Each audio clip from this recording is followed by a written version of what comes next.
Good afternoon, everyone. Good evening, good morning, depending on whichever part of the world you are in. And thank you for joining us for this 100x session on the new education policy. Fresh from the oven, it's just out. It has already started creating a lot of news. And what better persons to discuss about the new education policy than Dr. Mantha and Anand Sudarshan. I am truly delighted. Thank you for accepting our invitation at such short notice. Both of them barely require any introduction, but let me go ahead and talk to you about all the wonderful things both these gentlemen have done. Dr. Mantha is the former chairman of the national regulator AICTE. During his term, he implemented several e-governance initiatives and facilitating regulations. Earlier, a professor of robotics, control theory, and AI at VGTI, he now occupies the emeritus chair. He has more than 200 publications in national and international journals and conferences, besides authoring 3 books. Presently is Chancellor KL University and adjunct professor at the National Institute of Advanced Studies, Bangalore. He's also chairman of Technical Committee, National Cyber Safety and Security Standards, and IT expert for the government of Maharashtra. Welcome to the session, Dr. Mantha. We're delighted you're here. And Anand Thank you. Sudarshan, an old friend, is a founder and director of Sylvant Advisors Private Limited, an education sector advisory entity that focuses on providing strategic advisory services to institutions, enterprises, governments, and investors around the world. From May 2006 till June 2012, he was vice chairman and managing director of Manipal Global Education, a pioneering privately held global education entity headquartered out of Bangalore and is the largest education services enterprise from India. Prior to that, he had a distinguished and largely entrepreneurial career in the infotech industry for over 20 years.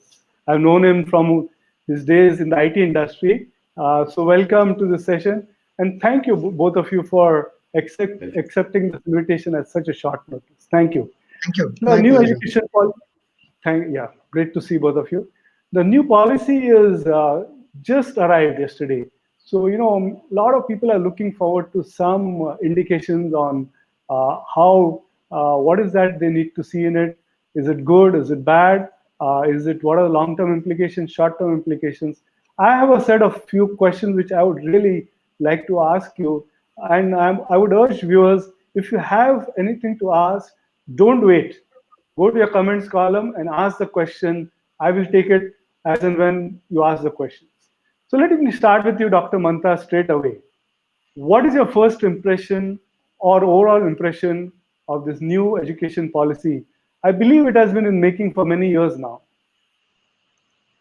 Yeah, I mean, it's almost 34 years waiting that has happened for the new policy to come out. Now, as far as the policy is concerned, probably there was one required for a long time now because of the several, one may call deficiencies or incongruencies within the systems, the overlapping between the regulations and so on. So there are several reasons that one probably needs a new education policy. Having that, having one policy released yesterday, which obviously will be there for many more years to come. The first impression is that there are a lot of good things within the policy, a lot of pointers to things which are being claimed within the policy, be it the school education, be it the higher education, or whatever. So from the face of it, it looks like it contains several areas of possible improvements. Having said that, the real challenge will be in the implementation. There are several, there are several points within the policy, though they look good, but their implementation could actually be a big, huge challenge. And one of the major challenges that would come up in time to come would be where would the funding come from for all that is being said within the policy. So on the face of it, it appears like one would require at least 3 to 4 times the GDP investment in order to realize what is being said within the policy.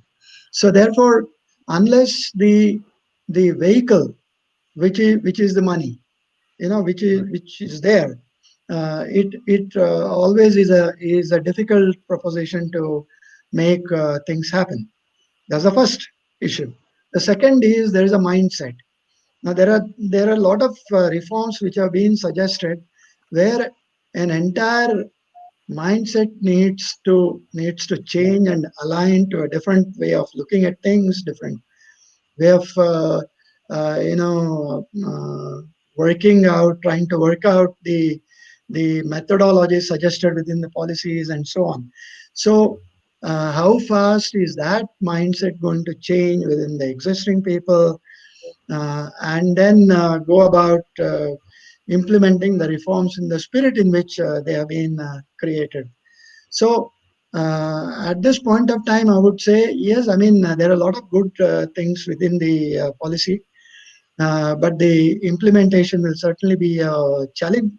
And there are certain inconsistencies as well, which we will speak maybe over the next few minutes. Thank you. So great. So I guess you have broadly said there are good things. Anand, may I come to you now? This is a part of the policy which I'm saying. The broad vision they have said is, quote, aim must be for India to have an education system by 2040 that is second to none. Very, very admirable. Do you think the policy document has provided the framework for this? Thanks, Nina. Number one, just to continue on just what Professor Mantha said, I think I genuinely believe it's unforgivable lacuna on successive governments that we have had to wait for more than 30 years for a new policy to come. Sure. But having said that, waited this long, we've got an excellent document with terrific intent by Dr. Kasturi Rangan and his team. So, and it incorporates, as it has been openly acknowledged, the efforts of the previous people who worked on various versions of the policy document, which is the good part. Now, the vision that India should have an education system by 2040 that is second to none is as beatific as what we talk about when we go back and hearken about Nalanda and so on and so forth. So it's a very far-reaching, very far-thinking, and definitely acceptable and inspirational kind of a vision. But to ask a question, does the policy document has it provided a framework for doing this? Remember, this is an exhaustive document. I've read all the policies, prior education policies of the country in a fair amount of detail. I've read the draft of this policy as well. There is really no comparison. This document is of orders of magnitude more detailed than the earlier ones. So you could not fault the document for lack of detail. It's not yet, there are inconsistencies, as Professor Mantha points out, and I'm sure there are several that will come out in the conversation today. But to treat this document as a framework for the overarching vision that's out there, desire that's out there, I think that's carrying it a little too far. I don't think the document is as yet ready. Just look at this. The document was submitted December 2018 to the government, right? And that's the date which will be there on the letter in the first page of the document. The document has been accepted by the cabinet yesterday. It's taken us such a long time, 18 months to even accept the document. Now, what's happened in the meanwhile? Whatever was the context in which the document has been written, COVID has come and the context has all been blown away. Now, any policy document is a living document. It needs to be periodically refreshed. And in fact, this document very clearly says, if I remember right, it says every 5 years it should be refreshed. It's not it just gives a suggestion that perhaps every 5 years. It should be refreshed whenever there is a trigger, when there is an impetus. And I think COVID has brought an impetus. Many aspects of this document are not relevant. In fact, some of the policy measures that have been announced, regulatory measures that have been announced, in the meanwhile also make it, not find a part in the policy document. So it is a first step. I think that's how we should take it. it will grow into a sustainable framework. It will be a guideline. It will be a reference document. And what it should not be, the policy document should not be used by lawmakers to make it as a boundary document. Education is boundless and should remain so, but this should be a guiding document and a reference document. So let me push you, Anand. I want to cover some ground before I take questions. Already, I'm seeing a lot of questions. So maybe I'll just quickly push Anand on. I'll push you on school education, and then I'll come to Dr. Mantha on higher education. So the policy talks about a new system instead of 10 plus 2, a modified system of 5 plus 3 plus 3 plus 4, and blocks: foundational, preparatory, middle, and secondary. Considerable detail it is, each block it has mentioned. What are your views on these proposed changes? Good, bad? The approach is very good. I quite like the approach, Nina. The foundational piece very clearly says education should be in the mother tongue of the student. I think I really like that. Sure. I grew up, in an English medium school, and it's just thanks to my family I got exposed to my mother tongue, plus an additional language coming from a non-metro city. And I think that stood me in good stead right through my life. And I think the importance of learning, your subjects in the mother tongue in the early years when the absorbing power is the greatest, I think that's been very clearly acknowledged. So I like that. I also like the fact that 10 and 12 have been given the go-by, and there is a block of 4 in the end, which is the secondary school. I like that piece. Overall, it is not a very significant change from before, except for these 2 points. Bringing mother tongue as an absolute must. It's got its own challenges. Execution is not easy. Let's say there is a student who wants to learn in Telugu in Hyderabad, and for whatever reason the family gets transferred to Delhi. What happens? So there are questions of that kind which are very practical that would come up. So it's not that easy, but that idea is very good. But at the same time, the way in which it's got to be executed, I think Professor Mantha alluded to the implementation part of it. This is one of them. There are hundreds like that. This is one of them. And the second part is the fact that the last 4 years is really considered as a block year with a whole bunch of other stuff. You have to read it together with the fact that, for example, 50% of all the inputs on vocational education should happen at the school level itself. It's there somewhere else. The vocational education, chapter 20 or 21 or something like that. So it's a question of, you have to take this in a holistic kind of a fashion. I think it's fairly good. So I want to push you a little bit on school, and then Dr. Mantha, I'll come to you in a minute on higher education. There's a lot of reference to holistic development of a child in school, specifically in school. And I mean, who can disagree that there needs to be holistic development? Why is it not happening now? The large reason why it's not happened thus far is twofold, which is a demand-supply mismatch of 2 kinds. One kind of a demand-supply mismatch is that quality institutions have been less in number as compared to the students who have been out there, prospective students who have been out there. It's only in the last few years we have perhaps reached about 300 million students in schools, somewhat more or less covering all the students. Still, many of them studying, a majority of them actually studying in schools that the standards that we will not be comfortable with. Most of them, not all, but many of them government schools. And I think successive governments, state and center, have been working hard, particularly the states have been working hard at this.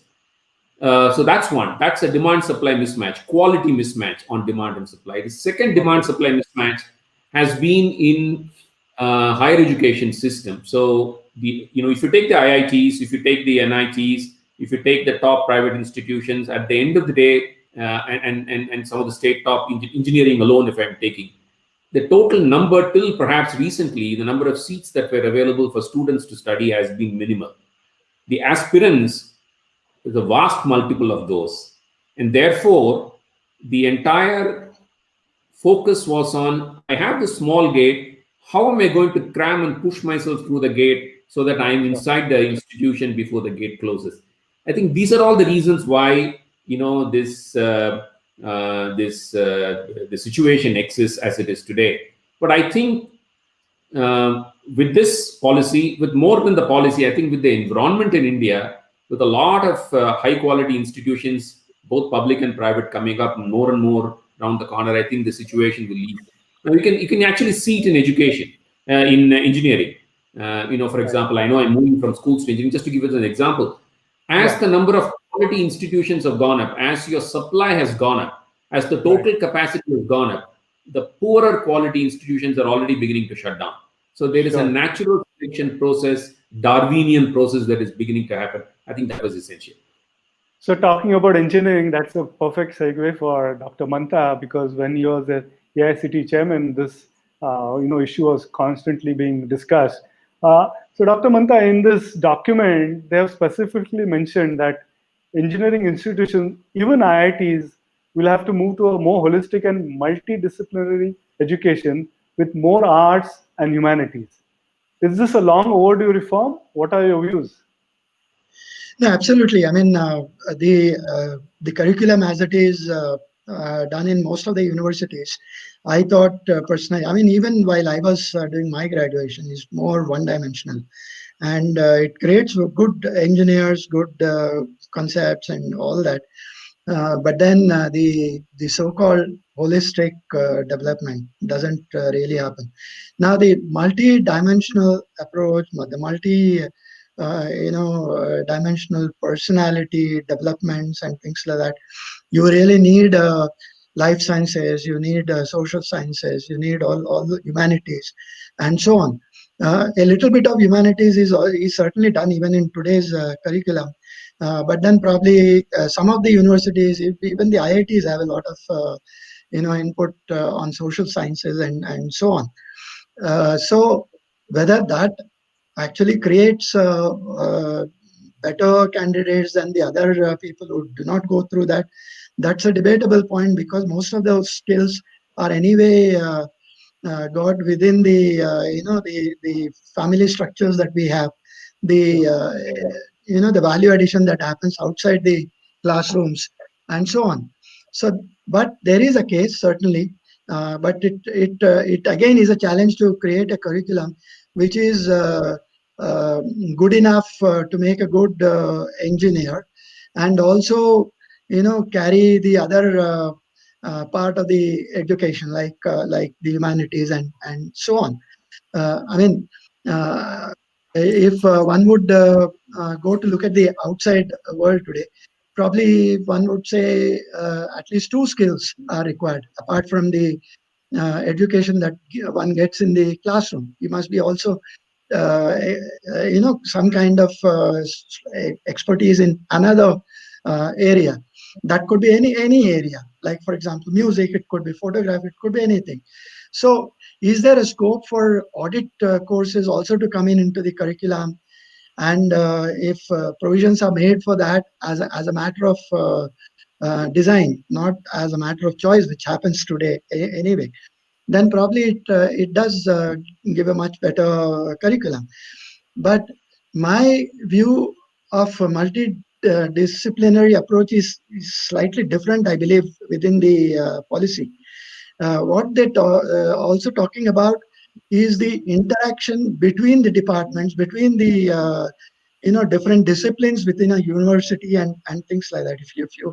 If you really look at the old universities, 100 years old and even much before that, those universities had all the disciplines on one single campus, and people used to interact, people used to come together, create collaborative research, create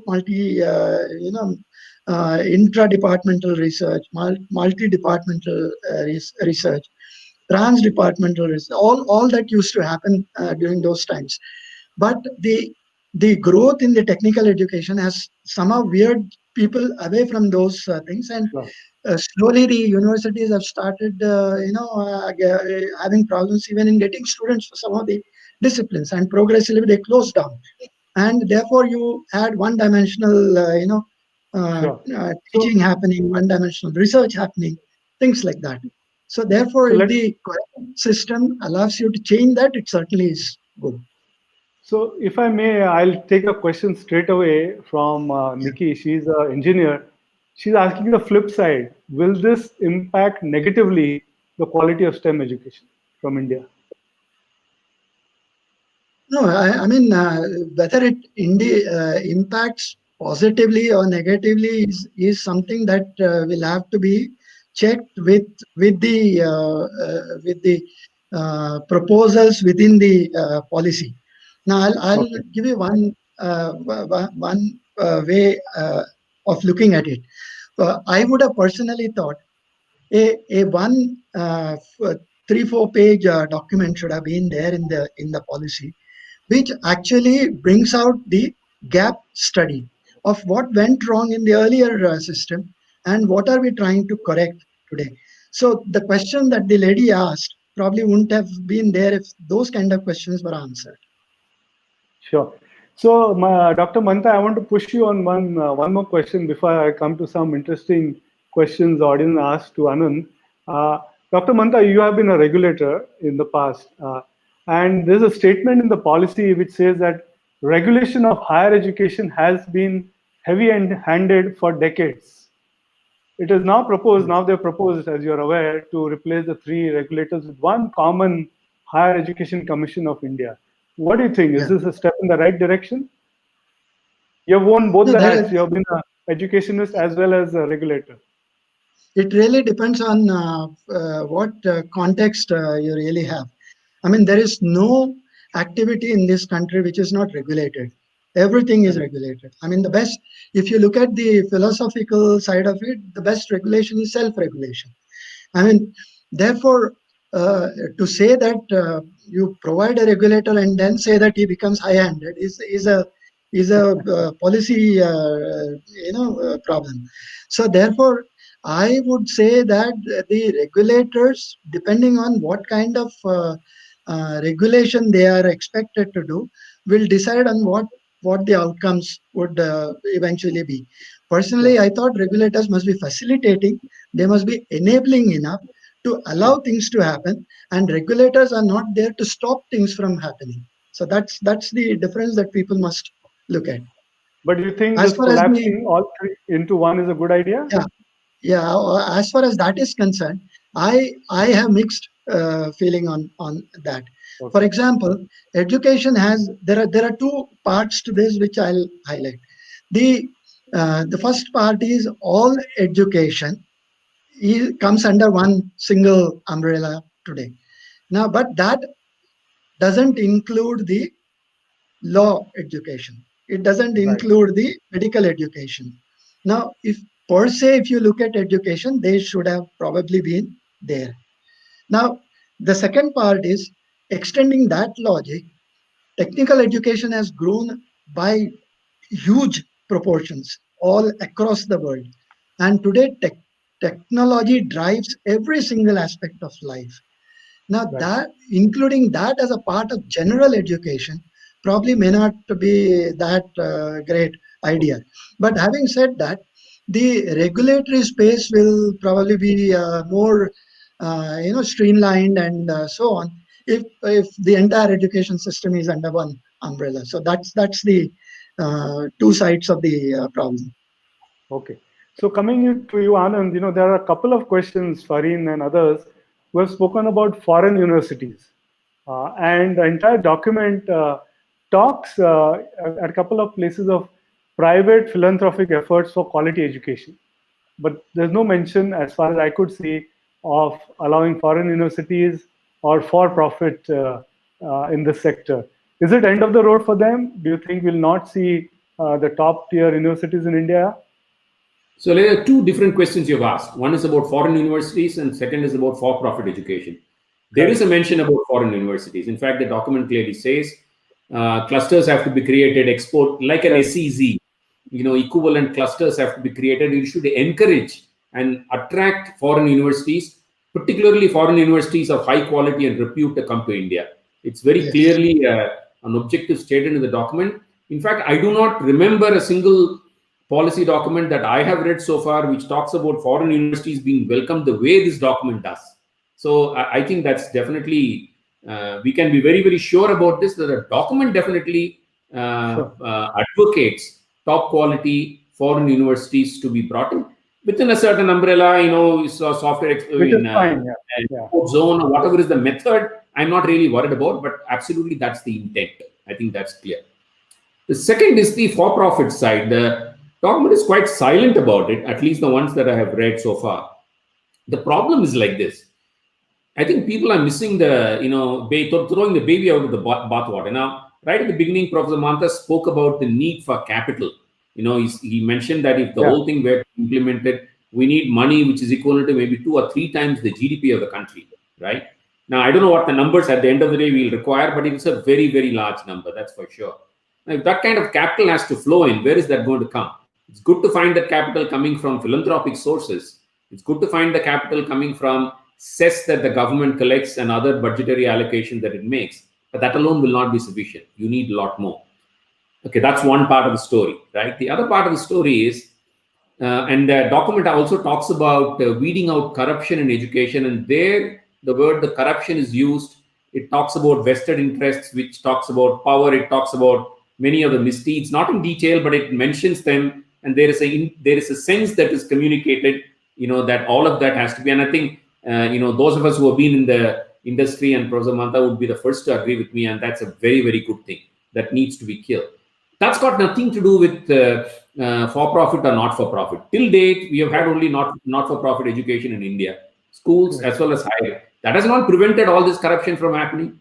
That has not prevented. So to think that a structure, financial structure, is a panacea for all ills is honestly ideologically foolish and practically stupid.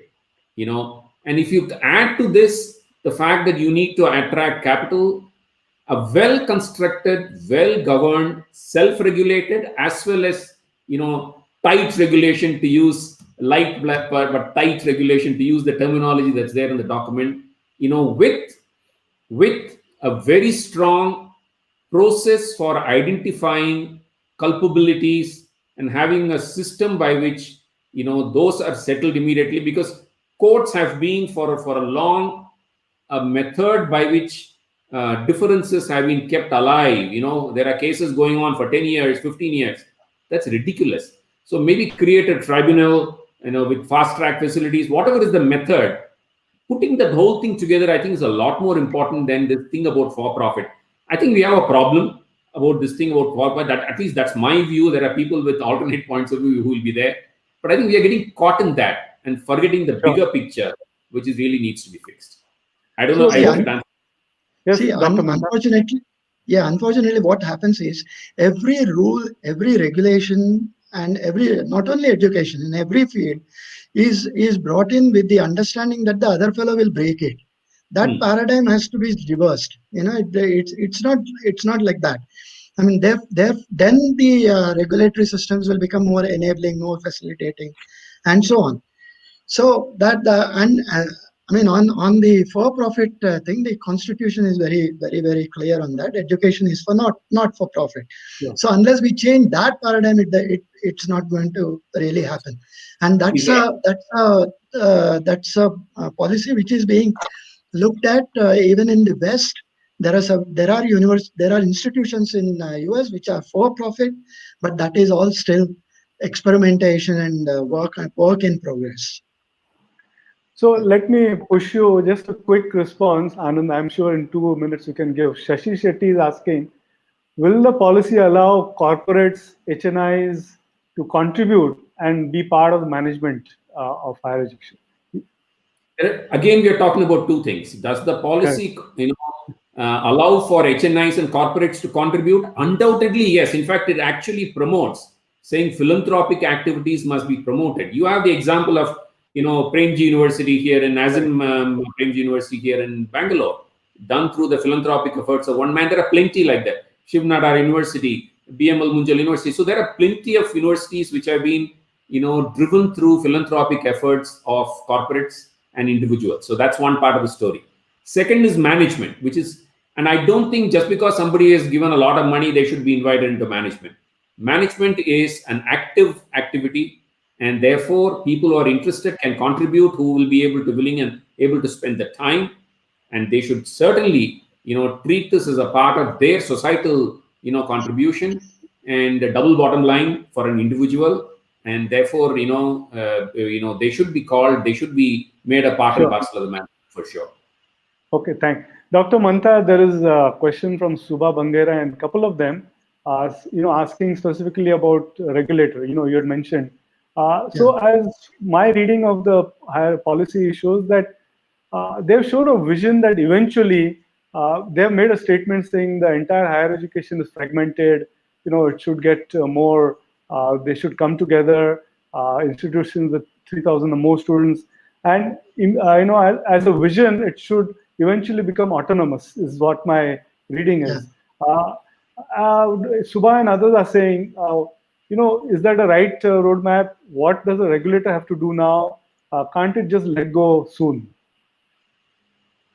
No, autonomy will certainly promote quality because there is a lot more control on the curriculum that one teaches. It could be aligned to the requirements of the industry and so on. And an affiliation system actually negates that. I mean, they have a much bigger,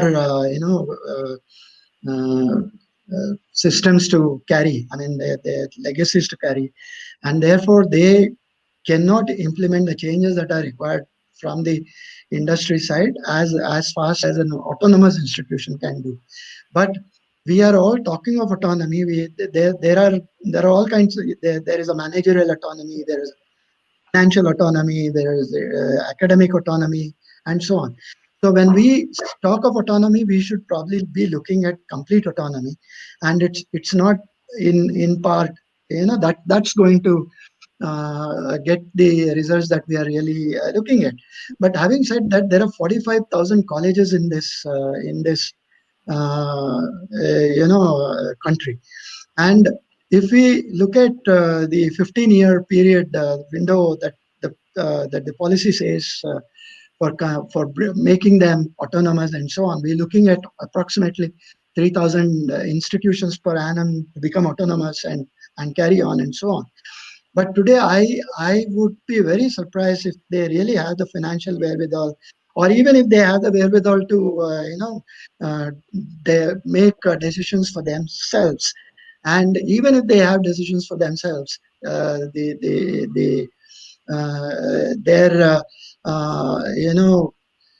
giving a certification on their behalf, and that having an equal value in the market. I mean, those are the problems that eventually would come. So I believe the internal quality mechanisms must be strengthened much more before autonomy is really given to institutions. Okay. And there must be a method of finding out how the autonomy would be actually implemented within the institution. So that's something that. Okay, strengthen the internal systems. Anand, let me push you on a slightly different topic: coaching and tutorial industry. And it's a bugbear for discussion always. It's large. It's been there. It's growing. The document does refer to it, at some points. And obviously, the aim of any policy will be to try and reduce it, obliterate it, whatever. Do you think this policy document in some way addresses the concerns of the government of this size of industry? What are your views? There is the document does make statements about coaching and the fact that it's it kind of pre-prepares people for test prep, especially the entrance exams side of it. But the point that we have to keep in mind is, at the end of the day, water finds its own level. Similarly, if there is a gap that's there and there is deep desire in people will be looking for solutions to meet that. And if there is a solution which is not available in schools that they are studying, if the core quality of the schools is not good enough to prepare my child for competing and getting into an IIT, I will look for other ways by which I believe I will be able to prepare. Because I think, the amount of respect that Indian parents have for education for their children. So I would naturally take that extra effort to do that. That's number one. On the other side of it, the almost maniacal focus that middle class had for getting their students educated in STEM, right? That's beginning to ease off. In fact, the document moves away from using the phrase STEM. It calls it STEAM. If you go and look at it, it says science, technology, engineering, arts, and related areas, and math. So it calls it STEAM, and then it adds liberal arts there as well. You should read that. Now, as more parents recognize that children would like to make their own choices, and they would like to go into areas which are different from perhaps the engineering orientedness that they had in mind. I think that is on the one hand. On the other side, there is more capacity that gets, quality capacity, I'm talking about high quality capacity that gets built. I think this tension and stress that drives people towards some of these very unidirectional kind of efforts will start falling. You start eating healthy food, there is no need for you to go on a diet. Right? So you must have access to healthy food. So equivalent of that. Yeah, so if you make the environment up, now the question actually to be asked is not whether I believe, is not whether the policy document is there to kill coaching. I think the question that we have to ask is, will this policy document create the foundations for a facilitative environment for, holistic education, all the stuff that we spoke about? I think the beginnings are very much there. I don't think we should worry about coaching institutes and stuff like that. There is a natural balancing that would happen. Sorry, Professor Mantha. No. I thought it's again a problem of supply and demand. We have good things, but they are few and have to be shared by too many people. So therefore, there is always a effort from the user to do all that is required to get into that race. So therefore, the coaching class concept, and it will come back probably in a different form. If you try squeezing it from one side, it probably will manifest itself in some other form. But the document itself does try and address that. But how successful that would be, probably the time would tell. So Dr. Mantha, let me push you on another topic. And in fact, there are 5-6 people who have touched upon various aspects of teachers. The document actually makes a very interesting statement, and correctly so. The teacher must be at the center of fundamental reforms in the education system. So there are a couple of questions surrounding how will we change the teachers, how will we retrain, what is the way for teachers ahead. Do you think what do you think is the way ahead on this? Does the policy have any building blocks for teachers? Because teachers are at the center of all this. Whether school or college. There is no denying that the teacher, more than the teacher and the student, and they are the focal points in any institution. Now, as far as the teacher is concerned, I don't think the kind of things that people are looking for must be looked at, especially in a document. A teacher should do all the things that are expected of him to be done. For example, he should improve his, besides the expertise that he has, he must do a lot of value addition, must read, must get into an industry, get into some internship during the vacation times, and generally read and all those facilities that he has in terms of acquiring new skills. All that must be done by a teacher. In addition to that, he must get into some kind of research. He must get into the library. I've seen teachers who probably go in the first week that they join the institute to a library and never go there again, because they keep doing the same thing over and over again and things like that. So therefore, my own simple answer is the teacher must do what is expected of him to do. He should do all that and not look for specific pointers in a policy for that. So Anand, before you respond, you may also want to add, maybe on a lighter side or whatever. One viewer has said that, what about parents? How do you change the mindset of parents? Okay, go ahead. By the way, there's a section there which talks about the importance of parents in the education process. It's actually a pretty comprehensive document. It touches on all stakeholders, including parents. But to just add to what Professor Mantha said, the document actually talks about, from a school teacher's perspective, the minimum qualification for a school teacher to be an integrated 4-year B.Ed. It actually says that in so many words. So, the document does, address what are the basic requirements. But I think the issue will also be, what is this B.Ed? See, teaching is also a vocation, right? So there is the knowledge part and there is a vocational skills part. And above all of that is that, the X factor that the teacher has in why the teacher is a good teacher, which is the intent, the desire, and the genuine pleasure the teacher gets out of teaching. So if your daughter wants to become a teacher, the pathway has been laid out now.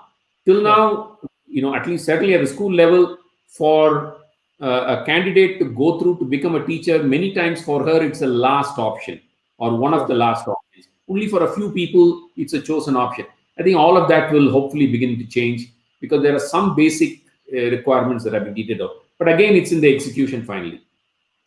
So, Anand, let me push you a little bit on technology. You have been a tech entrepreneur and now you're in education. There is a reference to what it calls National Education Tech Forum for free exchange of tech ideas. But more than that, do you think you're also in the world of startups? How excited are you for, let's say, a startup wanting to get into this field, Edtech or EduTech? Does it open a lot of opportunities for it? And your overall views on tech stated in the document? I think it does. I think there's a lot of opportunities which will get opened up. Why? For three reasons. Number one, and it's based on the premise that successive governments will take the document seriously, will have actual law enacted in different aspects of it, accreditation, for example, assessments, for example, and so on and so forth. And number two, there will be periodic review. And number three, there is governance that will come into it. So I'm making those assumptions. I think the three reasons. Number one, I think what it does is it opens up regional education, particularly at the early years. I think regional content and regional education has been a largely ignored area in India, unfortunately so, right? I think that opens up and there are going to be a lot of opportunities that will come in. Number two, by promoting liberal arts, by promoting cross-subject or cross-disciplinary education, as what Professor Mantha was pointing out right in the beginning, I think there is the very exciting possibility of exams not being the only cutoff, the exams as they are today, but a more interesting mix of assessments that are eventually done. And technology can play a fantastic role. And those companies that are focused on assessments will I think, get a huge boost out of this. Number three, particularly in the school side, I think this opens up a possibility for large schools, any school for that matter, to recognize that there are different pathways that they can create for their students, not just the STEM, engineering or medicine pathway. I am like Professor Mantha, I'm totally in concurrence with them. I am unhappy that law and medicine have been kept outside the ambit of a single regulator. If you wanted to do a single regulator, there should be a single regulator for all education. So I really not understood. And it's not as if you have a single regulator, somebody who's going to be involved in assessing a medical institution is going to be doing an engineering institution. So these are all, practical stuff that will happen. It's only at the top they are being brought together. But having said that, I think that will, open up opportunities for institutions to improve. And that's where, again, startups in specific areas can play a role. I think it's an exciting time for startups. Exciting time for startups. So if you're thinking of a startup, the time is right now. So I'm going to wind down the next five minutes. Yeah, go ahead, Anand. Sorry. So what COVID is, it's accelerated the acceptance of technology in education, right? Correct. Now, not all the acceptance that has happened so far is going to stay. It's going to roll back once things improve. But some of them, perhaps many of the changes are going to be permanent, or variations of those changes will be permanent. And those are all technology-induced changes. So those technology-induced changes, are all playgrounds for startups. And Edtech, as you know, has been in the limelight in the recent few weeks, and it's going to continue to be. So I think it's a good time.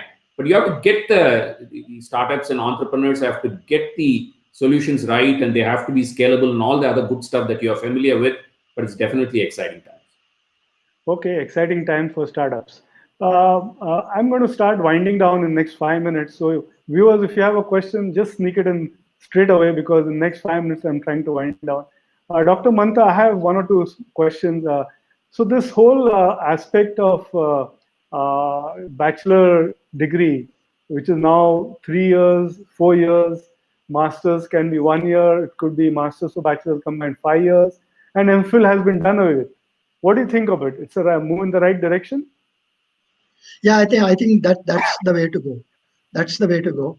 And probably, but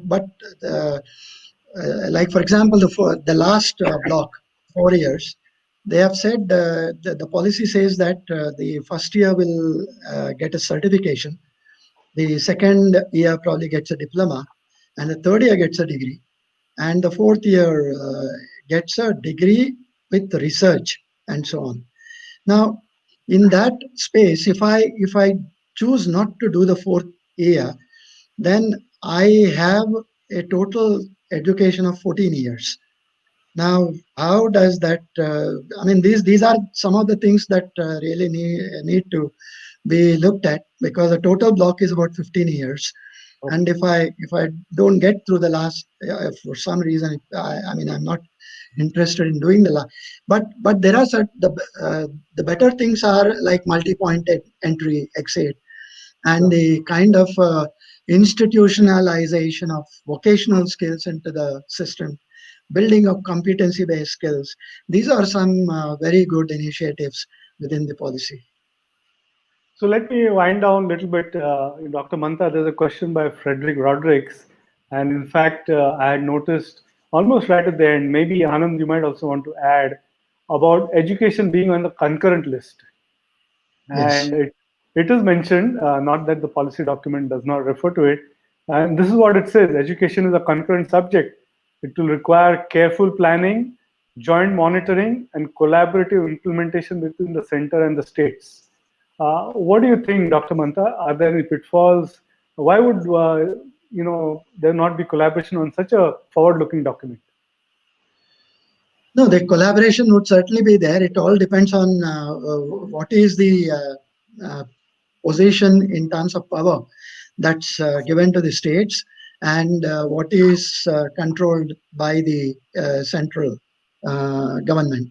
Now, if there is a synergy that exists between the processes, there are several state level bodies that are to be created within the Correct. policy.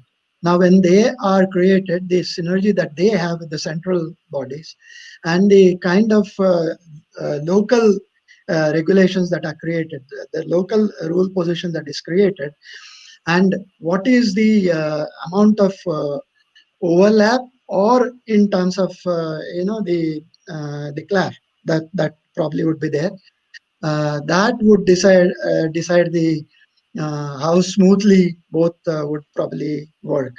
But being a progressive document, I believe the states shouldn't really have a problem in aligning themselves with what the central document says, because the end point for both of them is the same.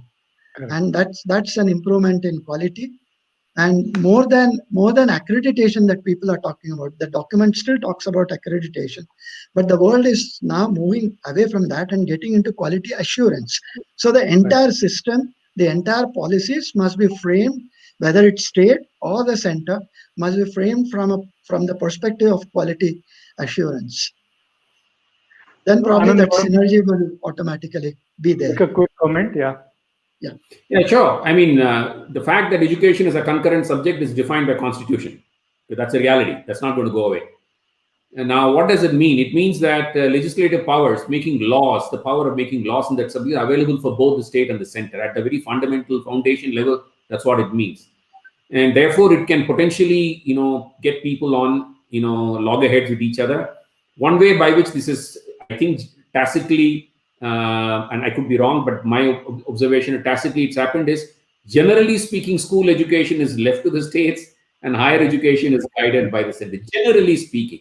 But it does not prevent the state from, for example, enacting laws on higher education, which has started happening in the last 10 years or so. And increasingly the responsibility is being taken by the states, and which is how it should be. I think this document and a few other things should be the guiding rules. In the case of higher education, accreditation should be the guiding rule, and all the other central agencies that they are talking about. For example, and I'll talk about it in a moment in a different context, National Repository for Educational Data, NRED, the document talks about it. Creating stuff like this, there are plenty like that, National Research Foundation. All of that will be the mandate of the center. The operational lawmaking and the execution of it, I think, will increasingly come to the state. I think this is the kind of movement that's going to happen.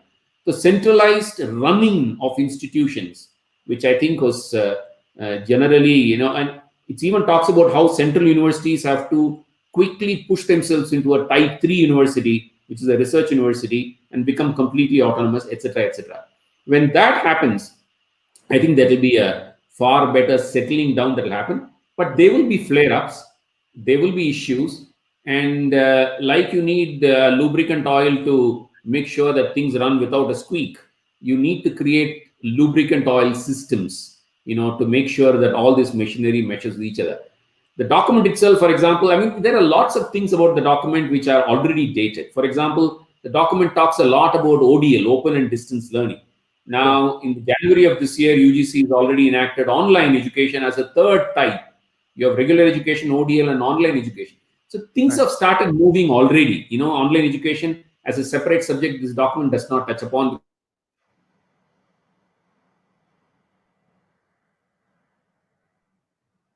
Let's wait for a moment. There seems to be some issue, and I'm sure he'll come back. Audio is working. Shall I? It's okay. The last piece. The document still is top down. The National Repository of Educational Data, it still looks at it from the perspective of institutions and getting all the data together. I would have looked at it from an individual getting, for example, an e-portfolio in the NRED. So the lifetime of her existence, wherever she's going to work, her entire life, the data is available. Wherever she studies, she can come and put stuff back. I would have wanted stuff like that to come in, but all of that will happen. I don't want to quibble over the document. I think it's a great document. Like everything in life, good things that we see, we want it to improve. So my criticisms are in that spirit, that this can still be improved further. Law is subject to interpretation, and there is always a context that defines the interpretation. So therefore, it's quite possible that the states could have problems on some of the policy directives that come up for implementation. So that's a process which will happen, and that's the way the laws are improved. So those are things that will continue to happen. So let me ask Anand. Let me start with you, and then Dr. Mantha. Anand, if you have to describe this policy in one word or one line, how would you describe it? Facilitative. Facilitative. Great. One word. So I'm just using a single word, not even a phrase. Fantastic. If you were to allow me to use a phrase, I would say facilitative and futuristic. And I think that's the, Great. Fantastic. Dr. Mantha, would you like to attempt something short and crisp? Yeah, I mean, on the face of it, it looks ambitious, but it's doable, provided the right inputs in terms of finances, in terms of the detailing that eventually happens on the laws and so on. Great, ambitious but doable. But I know both of you are voracious readers, so I would love to ask you as a personal question. Anand, starting with you, maybe you want to share with viewers what you've been reading currently, or you would like to recommend something, and after that, Dr. Mantha. Yes, go ahead, Anand. Yeah. So what am I reading today? I read multiple books. A couple of them that I'm reading a book by Uma Prasad Kapliyal called The Military History of India. We all pride ourselves to be a peaceful nation and so on and so forth. This is a very interesting book that I came across somewhere, and I picked it up and I'm using. And I'm also reading another book by a Vietnamese gentleman which says Happy Teachers Change the World. Thich Nhat Hanh, the name of the gentleman. It's a fairly well-known book. I have not read it before. Delightful. I am about 3/4 of the way through. It's a delightful book. So these are two books that I'm reading presently. Great. Dr. Mantha, would you like to recommend anything for our viewers? I mean, last 4 months has been, almost tied down to our homes, and I read all kinds of books. I mean, I have tried to read some books on technology. Essentially, artificial intelligence is something that I teach, and it fascinates me so much. So I keep reading some of those books. I also read a few books on philosophy, and something on cognitive flexibility, and so on. Wow. So it's fun. I mean, but there is a certain frame of mind that you require when you start reading. I mean, so those are the difficulties that probably would be there. Great. Thank you, Anand. Thank you, Dr. Mantha. We covered a wide range of topics for discussion in the new education policy just out yesterday. And today we have both of you trying to analyze and give our viewers a perspective, or your perspective of the new education policy, from schools to teachers to regulators, tutorials. We have discussed a lot of stuff. And in fact, Anand, I'm so delighted with your view that startups will have an exciting time ahead because of the way it has been drafted. So thank you, Anand. Thank you, Dr. Mantha, for coming on this discussion platform. Let us keep discussing this, and I'm sure this new policy is the beginning of a new era of fantastic education sector in India. Thank you again for joining. Thank you so much. Congratulations, Ninad, for having this, and thank you for having us over. To get off the block so quickly is not easy, so congratulations. Thank you, Ninad. Thank you, Sudarshan. Thank you, Professor Mantha. Lovely meeting you again.